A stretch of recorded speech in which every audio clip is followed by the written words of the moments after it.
हरेकलाई म छुटकारा गराउँछु मेरा सन्तान, तिमी मपट्टि फर्का भन्नुहुन्छ परमेश्वर। आज हामी परमेश्वरपट्टि फर्केनौँ भने छुटकारा मात्रै खोजेर हो त हजुर? भयो कि भएन? छुटकारा मात्रै खोजेर हामीले पाउँदैनौँ, परमेश्वरपट्टि हामीले फर्किन जरुरी छ, हो कि नै? भन्नुहोस् त। परमेश्वर जब मपट्टि फर्काउँछौ अनि मात्र मैले शैतानी आत्मालाई सबैलाई तर्काउँछु भन्नुहुन्छ परमेश्वर।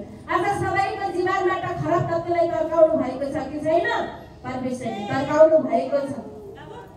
हिजोको दिनमा विदेशको ठाउँ जस्तोमा होइन, जो कोहीलाई नि त्यो मनलाई बेचैनता भइ नै हाल्छ, आफ्नो घर परिवारबाट टाढा बसेको हुन्छ, विभिन्न याद आएको हुन्छ, घर परिवार के गर्दै हुलान्, आजको दिन मैले कसरी बिताउने होला, ड्युटीको टाइममा पनि मैले होइन हरेक कुराको के हुन्छ त त्यहाँ मनमा त्यो कुरा खेलिराखेको हुन्छ, किनकि आफ्नो घर परिवारबाट टाढा हुँदा जो कोहीलाई के हुन्छ, हामी एक दिन मात्र आफ्नो घर परिवारबाट टाढा गयौँ भने आफ्नो बालबच्चाको कति याद आउँछ।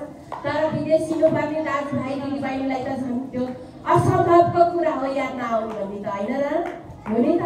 सर हजुर भन्दै हुनुहुन्थ्यो विदेशको ठाउँमा होइन म ड्युटी त गर्थेँ, म खुसी त हुन्थेँ, होटेल जस्तो ठाउँमा प्रशस्त मात्रामा आय स्रोतको बाटो थियो तैपनि मलाई खराब तत्त्वले कुलात्मा बसालेको थियो, छिनछिनमै मलाई चुरोट खाने मन लगाएको थियो।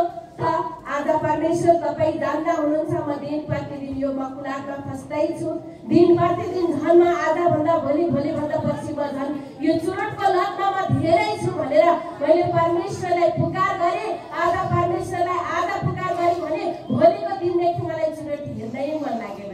यो कुनै मनुष्यले गर्दा हो त हजुर? कुनै मनुष्यले गर्दा छुटाउनु भएको त यो चुरोटको लत होइन। आज चुरोटको लत छुटाउनु भएको छ, हो कि नै? भन्नुहोस् त।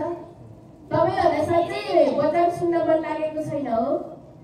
साह्रै हल्ला आइराखेको छ, यो बच्चाहरूलाई सम्हाल्नुहोस् त हजुरहरूले।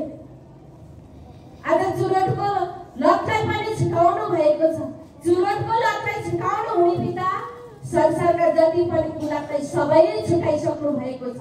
यो मन गरेर हजुरहरूले भन्नुहोस् त, जति पनि हामीलाई होइन मदिराको लत लागिरहेको हुन्छ, त्यो बिना त हामी बाँच्नै सक्दैनौँ होइन, यो बिना त बाँच्नै सकिँदैन होला भनेर सोचिन्छ नि।